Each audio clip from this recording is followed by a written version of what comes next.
মার্কিন কংগ্রেসের উচ্চকক্ষ সিনেট জয়ের পর এবার প্রতিনিধি পরিষদেও জয় পেল নবনির্বাচিত প্রেসিডেন্ট ডোনাল্ড ট্রাম্পের রিপাবলিকান শিবির।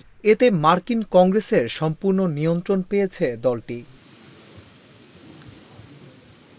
হোয়াইট হাউস, সিনেট, গভর্নর থেকে শুরু করে প্রতিনিধি পরিষদ সবগুলোই এখন ট্রাম্পের হাতে। ব্রিটিশ সংবাদ মাধ্যম বিবিসি বলছে, এ কারণে ট্রাম্পের জন্য অর্থনীতি, অভিবাসন ও অন্যান্য গুরুত্বপূর্ণ বিষয়ে তার এজেন্ডাগুলো বাস্তবায়ন সহজ হবে।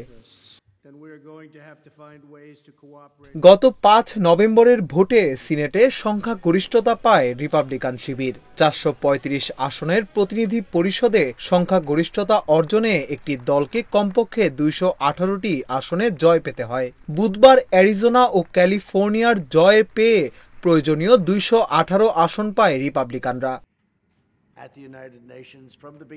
তবে শেষ পর্যন্ত রিপাবলিকানদের আসন সংখ্যা আরও বাড়তে পারে। অন্যদিকে ১০০ আসনের মধ্যে ৫৩টি আসন পেয়ে সিনেটের নিয়ন্ত্রণ পেয়েছে রিপাবলিকানরা।